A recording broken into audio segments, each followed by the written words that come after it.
Good evening, ladies and gentlemen. Welcome to the show this evening. Tonight's show, we have a special guest. We got a series that we're going to run here for the next few weeks, maybe 4 weeks. We got to call it The Good, the Bad, and the Ugly. We're going to bring on. We're going to bring on Mr. Aaron. He did 10 years in the Department of Corrections and Rehabilitation, which they have now. He did 10 years in prison for a crime that he did not commit. We found out later on that he was innocent. The district attorney that sent him to prison spent his own money to go back in prison and free him, bring him home. So we're gonna bring on the brother and allow him to elaborate on his crime that he was convicted for and did the time for and released and come home. Welcome to the show, my brother. Welcome. Thank you.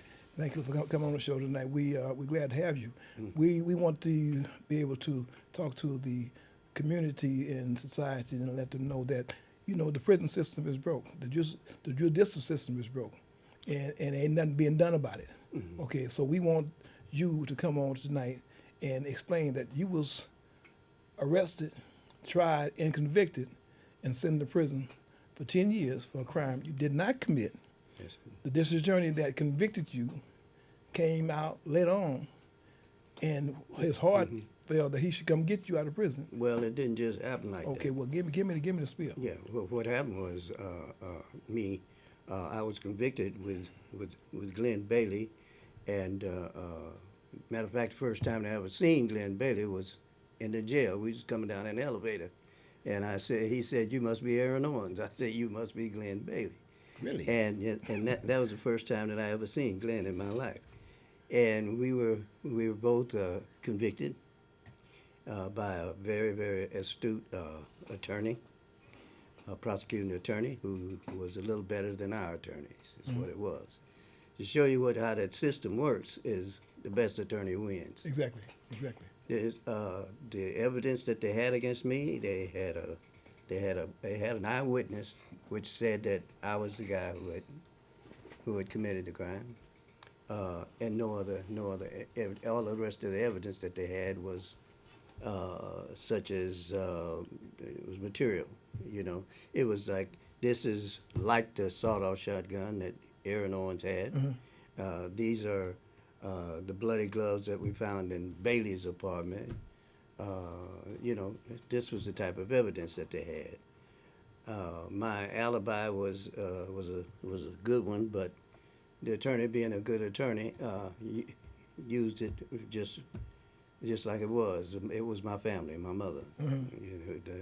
The murders was committed on the day before Mother's Day, which was a Saturday. Okay. And if they'd have told me any day other than that day, I wouldn't have been able to come up with it. But the reason why I was able to come up with it, because I'm a family man, and I used to get flowers for my mother, and there's a lot of females in my family, and I used to get them for my mother, my sister, my wife, and a couple more sisters too. I got 3 sisters. But the thing of it was that the year before that, I had bought different flowers for different people, and they argued about, oh, he got me red roses, he got me this. And so I called myself eliminating that problem this time by getting all of them yellow chrysanthemums. Well, the thing of it is the florists run out of yellow chrysanthemums because I ordered so many. And I had to go to one of the other stores to pick up the rest of the yellow chrysanthemums. Well, my alibi was that I was at my mother's house at that time delivering flowers. At the time that the murder happened? At the time that the murders happened. Okay. My mother, who also remembered the incident, because she remembered that when I brought up the flowers, that she was watching Soul Train. Okay. And Soul Train, and I didn't like Soul Train, and I just said all that old fakes and stuff like that, and talk about it. She used to get mad. And anyway, we'd argue about the Soul Train. No, they could really dance. They can't dance, and this and that. Well, what happened was, and the DA, who had checked it out and found out, we went down to the station and found out that Soul Train was actually on at that time. You know what I mean?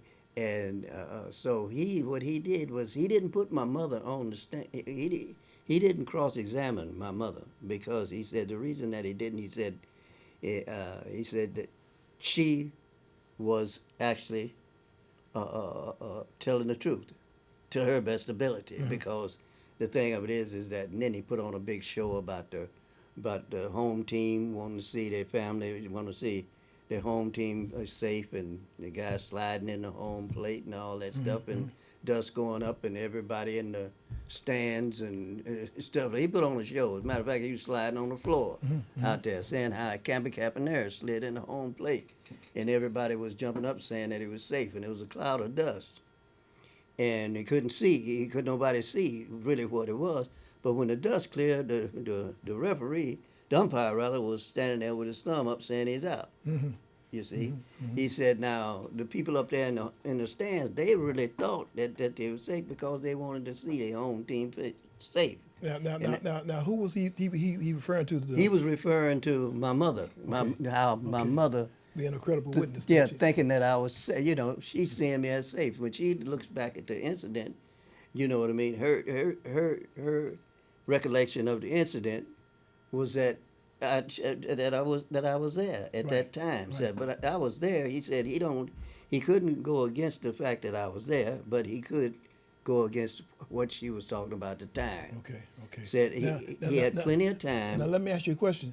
Did he bring your mother in as a witness? No, I brought my mother in as an alibi witness. Okay. And he said he had told me later on. He said that the reason why he wouldn't really cross. He said he would look bad cross-examining her.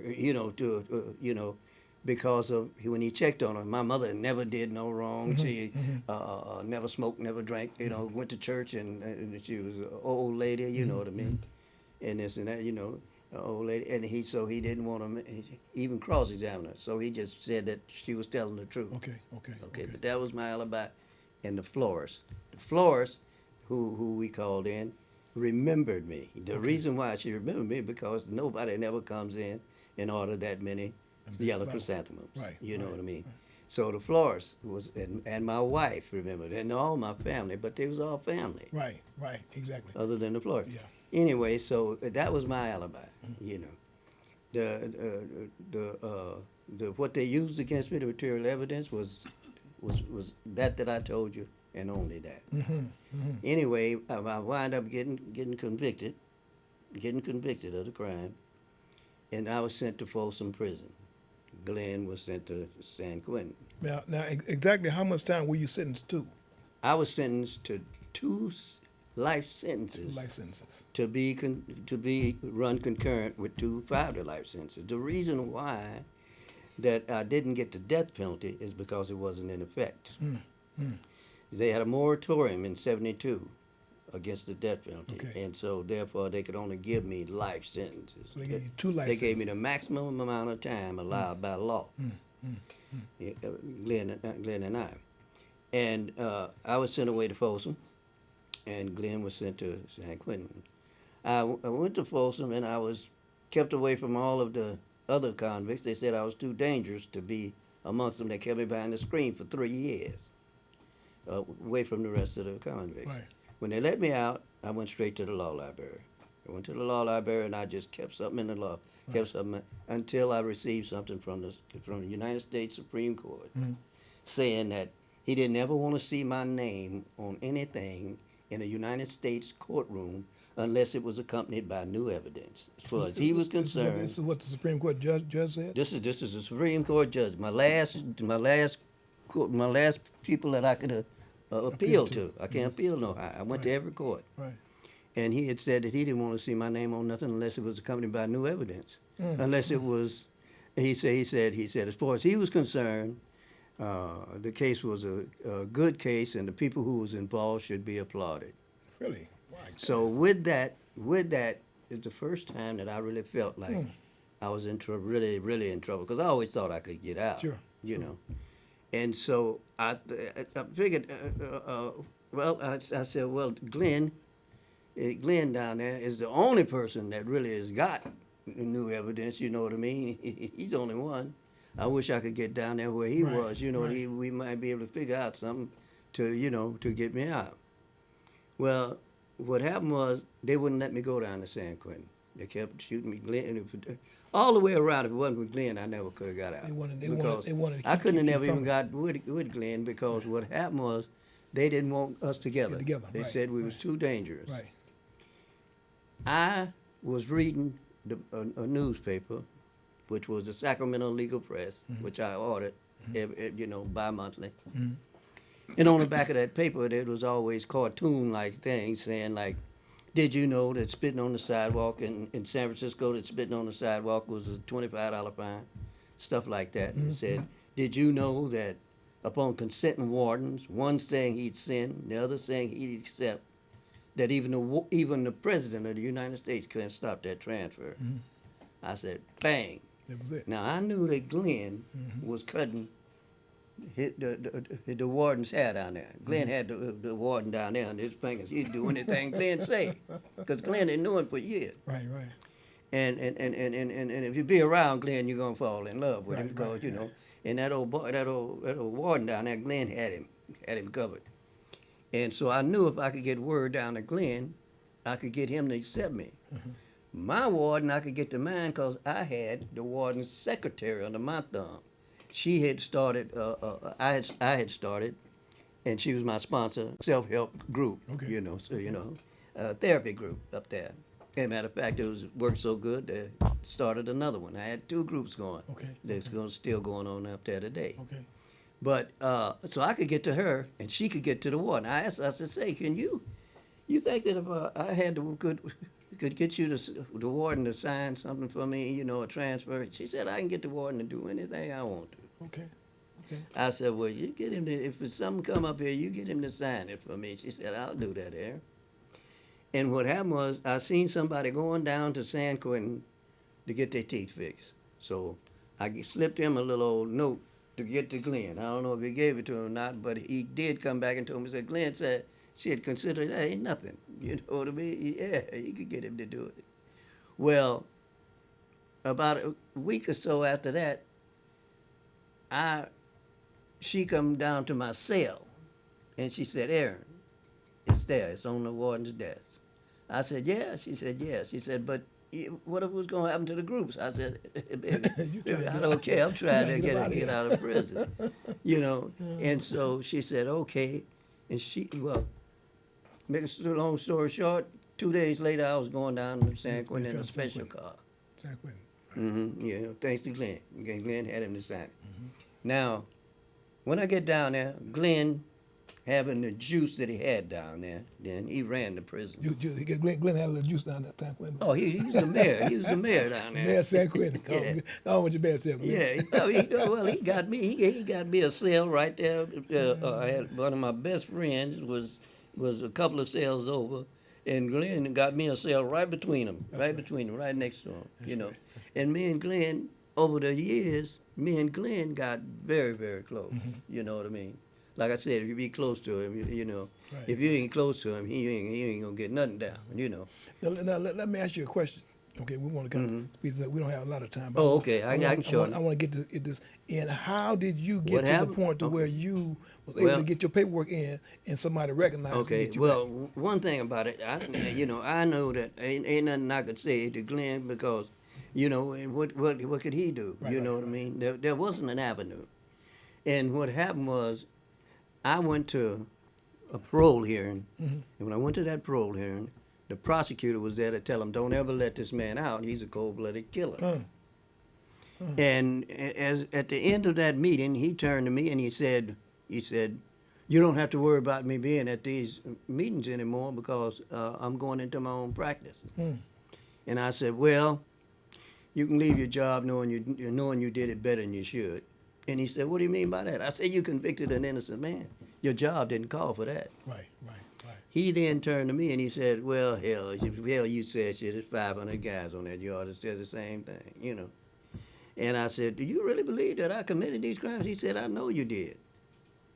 So I turned to him and looked him in the eye. I said, well, if you believe that I really committed these crimes, I said, I'm as good as a free man. He said, why you say that? I said, because if you really believe that I committed, I know I could prove to you that I didn't. He said, if you didn't do it, who did? I said, man, that ain't for me to say. I said, oh, however it could be said. You know what I mean? Now, he said, write me a letter. That's what you do. You know, we both know who I'm talking about. There's only one person that could give any kind of information. Glenn, when I go back to him, I tell him, I said, Glenn, well, I might be able to open my case. You know what I mean? And Glenn said, Glenn was thinking along the lines that, well, he ain't gonna say nothing about nobody. You know what I mean? Nothing like that. Well, you don't have to worry about it. Nothing. Because the way the laws read was that, you know, nothing could be, the only way that anybody could be involved in any of that crime, any of those crimes, is if Glenn, the only person that could have any say-so about that case, you know what I mean, was Glenn. Any new evidence that would be brought up, it could only come from Glenn. Who else they gonna get it from? So, what he did, the attorney, being the guy that he is now, what he did was, Glenn, I told Glenn, and Glenn wrote him a letter, and he came up to see Glenn. They didn't even care about me. He come up to see Glenn, and when Glenn go out there and talk to him, you understand me? Glenn, whatever they talked about, you understand me, made him go back, and when he went back to his wife, who was the prosecutor herself, or a judge at the time, she wound up being a judge. He told her, he said, you know, I may have did something that I always. Is this the same district attorney that prosecuted you? Was at your board here? This is exactly the same prosecutor. Okay. And he said, I may have committed a crime. I may have committed something that I always dreaded that I do, and that is convicted in a man. And she said, oh, you done went in there and let that man talk to you, you know, and so forth. Anyway, he went back and he told the district attorney's office, the head of the district attorney's office, he said, you know, he said, I want to open up this case. They said, well, what case? And he said, Aaron Owens and Glenn Bailey. He said, oh, no. All of them said, no, don't do that. Let that nigger rot. That was his words. His words.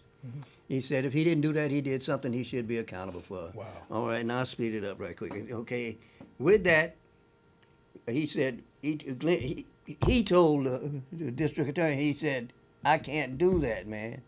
He said, well, if you want me to open up this case, I'm gonna assign this investigator to you, and you're gonna have to use your own money. He said, well, I'll do that. And he went, and they assigned him to a investigator that never believed that anybody was innocent if they was found guilty. Yeah. He told him, he said, that's the one that I would want. When Glenn had gave him different evidence, when they got halfway through that investigation, he told him they was down there in Los Angeles getting ready to see this other girl down there. And he turned around and said, let's go home. He said, why is it? He said, a man's innocent. That's the type of evidence that Glenn had gave him. You know what I mean? And you know, and with that, he took that and took it to the judge, and the judge refused to let me out. He then went to the head of the Department of Correction, Ruth Rushing, and he told her, I got this investigation and this man is innocent. And she said, well, why won't they let him out? He said, I don't know. She said, well, you go back and you tell him, if he don't let him out, I'm gonna let him out. And he don't want me to let him out. Because she believed he was innocent as well. Well, he showed her the evidence. Yes, she had to. Yeah. When she said, what evidence you have? And he showed her the evidence. And she said, you go tell him that if he don't, I'm gonna let him out. And with that, when he went back to that judge and told him that she would let him out, he didn't want that because he looked bad. He wound up letting me out. You know what I mean? He wound up letting me out. With that, I think it was about maybe 3 or 4 months that they released me. But through that the prosecuting attorney, he wound up helping me in all different ways. I went up. Matter of fact, I went up and I stayed with him for about 6 months. After you got out of prison? After I got out, up in Tahoe. in his cabin up in Tahoe. Me and my girlfriend and him and his wife. And we stayed up there about 6 months. He just took off for 6 months and tried to get me back in the flow of things. Right. And because when I went to jail, I mean, I lost everything. I didn't have nothing, you know. And so he got me back in the flow of things. Well, me and him got close after that. And as a matter of fact, we got so close that to this day, he's one of my best friends. Is that right? That's right. Me and him, every day, just about it, we go up to the village and we sit out there and kick it and drink coffees and stuff like that. And just sit out there in the village, you know. We go to ball games together. We go to concerts together, you know. I mean, it's a... So over the years, you've gained a relationship with this district attorney that sent you to prison. You've gained a friendship with a this friendship with district him. And right now, when he speaks to anybody, he'll tell him that I'm his best friend. That's right on. That's right on. You know what I mean? And anything that I need, that I might have needed over the years, and there's many times that I needed him, he was there for me. Okay. Well, you know, we wanna really thank you for coming on the show tonight. You know, this is something that we're working to show society that some people go to prison, they go to prison for crimes. A lot of people go to prison for crimes that they didn't commit, right? And we got one on our show tonight, and we want society to know that we got one that didn't commit the crime. The district attorney proved that he didn't commit the crime and got him out of prison. So we want the society to know that this is what the show is about. It's about showing the good, the bad, and the ugly. We want people to know that our shows are going to end all with good. You know, the bad, the good, the ugly. It's going to end with all good because that's what it's about. It's about showing society that we go into the system one way, right, and we come out another way. You know, and we want society to know that the system is broke. It's been broke for a lot of years. We got people that go into the courtroom and they want to get a notch and they'll send you. If you can get back, it's on you, okay? But we want to let you know in weeks to come, we're going to have the district attorney come on to the show and want him to explain to the community, to society, what type of individual he is to go into the system and bring a man out of the system. We're going to bring in the arrested officer in weeks to come, the homicide inspector that arrested these gentlemen and sent them to prison, and get his feeling about what he did and what he's doing now in his life. So we want to thank you, my brother, for coming on the show tonight. Well, thank you for having me. We want to thank you, Mr. Bailey, for being here tonight, because without you, it wouldn't be. It wouldn't be. It wouldn't be. Really wouldn't be. We give you kudos for that, right? So the time that you've been in prison, we want to thank you for doing what you did. We're going to bring you back. We're going to have you being the end result. We're going to have the bad turn into the good. Right, so we're gonna shine. We're gonna shine. We're gonna do this because we need to have this show. This is for us. This is for the convicted that was wrongly convicted. This is for us, and we want society to know that we're not bad people. We committed one crime, but some people committed crimes and they continue to do them. You know, we did the metamorphosis. We did the change. We rehabilitated ourselves, and that's what it's about. So we want to thank you for watching our show tonight, and tune in next week. We got another guest coming on, and continue following this program. We got the good, the bad, and ugly. And thank you for watching our show tonight. We bid you a good week.